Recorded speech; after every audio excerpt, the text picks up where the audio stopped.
सलाम बच्चों, this is DR doctor Rizwan. आप सभी का वेलकम है मेरे इस चैनल पे जिसका नाम है साइंस सब्जेक्ट के दुख कन्वर्ट इनटू सुख। आज हम इस वीडियो लेक्चर में 10 MCQs की डिस्कशन करने जा रहे हैं जो second year biology homeostasis chapter से लिए गए। फर्स्ट MCQ आपकी स्क्रीन पे मौजूद है। Water and sodium ions are reabsorbed in. उम्मीद करता हूँ आप सबको याद आ गया होगा ये किस टॉपिक से। तो ये किडनी के फंक्शन से रिलेटेड है और इसका सही जवाब क्या होना चाहिए? इसका सही जवाब होना चाहिए रीएब्जॉर्प्शन की बात हो रही है। और आप सबको याद होगा कि वाटर और सोडियम आयंस की रीएब्जॉर्प्शन कहाँ कहाँ होती है।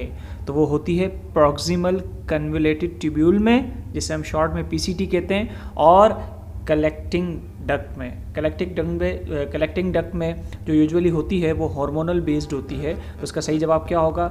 PCT and collecting duct. Next MCQ की तरफ बढ़ते हैं। All useful constituents of glomerular filtrate are reabsorbed in. Glomerular filtrate जो होता है उसके जो कंटेंट्स हैं वो उनकी ज़्यादातर रीएब्जॉर्प्शन कहाँ देखने को मिलती है इनमें से? तो इसका भी जो सही जवाब है वो है प्रॉक्सिमल कन्वोल्यूटेड ट्यूब्यूल, क्योंकि मेजर रीएब्जॉर्प्शन यहीं देखने को मिलती है हमें। नेक्स्ट MCQ की तरफ आते हैं। Which part of loop of Henley is thick? पहले तो आपको याद होना चाहिए कि लूप ऑफ हेनली जो है उसमें दो तरह के हमें यूजुअली देखने को मिलते हैं, एक असेंडिंग लूप ऑफ हेनली और एक डिसेंडिंग लूप ऑफ हेनली। अब जो असेंडिंग है ना वो दो में डिवाइड होता है, एक प्रॉक्सिमल और एक डिस्टल। असेंडिंग दो में डिवाइड होता है, एक प्रॉक्सिमल और एक डिस्टल। उसका प्रॉक्सिमल पार्ट थिन होता है और डिस्टल पार्ट थिक होता है। तो इसका सही जवाब होना चाहिए distal half of ascending loop. तो फिर सर डिसेंडिंग लूप, बेटा डिसेंडिंग लूप तो होता ही थिन है। डिसेंडिंग लूप होता ही थिन है, उसको तो छोड़ दें आप। असेंडिंग लूप के दो पार्ट होते हैं, प्रॉक्सिमल थिन होता है, डिस्टल थिक होता है। और यहाँ थिक का पूछा गया तो distal half of ascending loop. Next पे आ जाते हैं। Fever is caused by chemicals produced by cells. Fever जो होता है वो किस केमिकल की वजह से होता है? तो इसका सही जवाब उम्मीद करता हूँ आप सबको पता होगा, पायरोजेंस। पायरोजेंस जो है बेसिकली ये हाइपोथैलेमस का सेट पॉइंट जो है वो चेंज कर देते हैं। चेंज करने से मुराद जो है वो उसको ऑल्टर कर देते हैं और फिर हमारी बॉडी का टेम्परेचर 37 सेंटीग्रेड से इंक्रीज़ हो जाता है। नॉर्मली 37 सेंटीग्रेड होता है, फ़ारेनहाइट में बोले तो 98.6 फ़ारेनहाइट, लेकिन पैरोजेंस की वजह से टेम्परेचर इंक्रीज़ हो जाता है, हाइपोथैलेमस का सेट पॉइंट बिगड़ जाता है। नेक्स्ट की तरफ आते हैं। Major excretory product in plants in their photosynthetic mode is. यानी फोटोसिंथेसिस जब होती है तो कौन सा प्रोडक्ट प्रोड्यूस होता है? Carbon dioxide and water? No. Ammonia? No. Urea? Never. फिर ऑक्सीजन, क्योंकि फोटोसिंथेसिस के नतीजे में ऑक्सीजन प्रोड्यूस होता है जो इंसानों के लिए बड़ा ज़रूरी है। तभी तो कहते हैं बागात उगाओ, दरख्त बढ़ाओ। नेक्स्ट पे आते हैं। Which part of kidney is specifically instrumental in production of concentrated urine?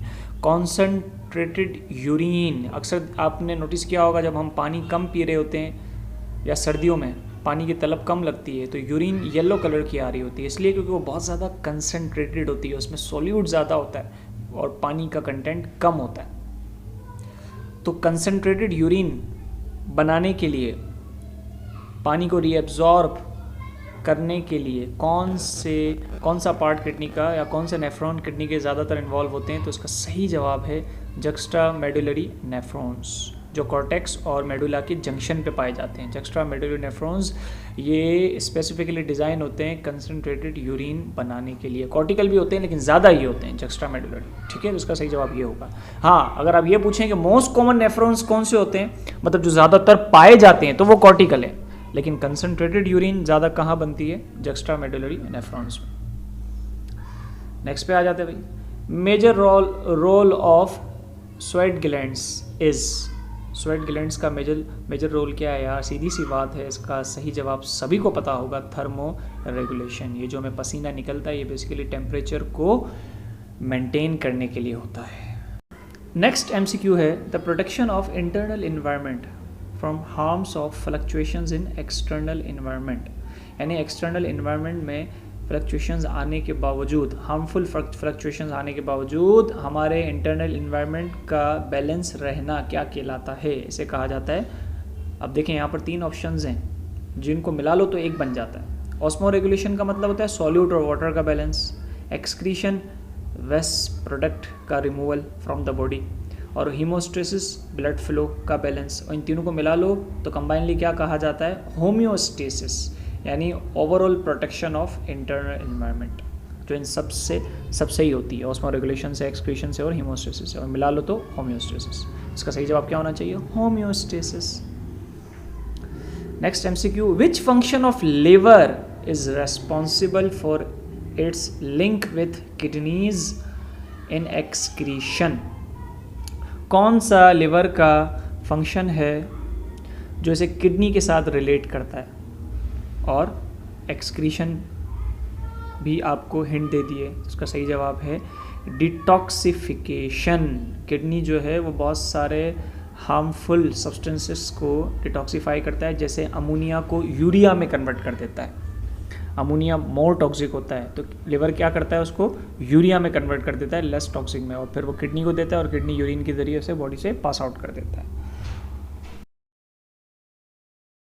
मेटानेफ्राइडियम किसका एक्सक्रीटरी सिस्टम है? यानी किस में एक्सक्रीशन जो है वो मेटानेफ्राइडियम से होती है? तो इसका सही जवाब है अर्थवॉर्म्स। उम्मीद करता हूँ स्टूडेंट्स ये MCQs आपके लिए काफ़ी हेल्पफुल रहेंगे और आगे भी बहुत सारा कुछ आने वाला है आपके लिए इंटरेस्टिंग।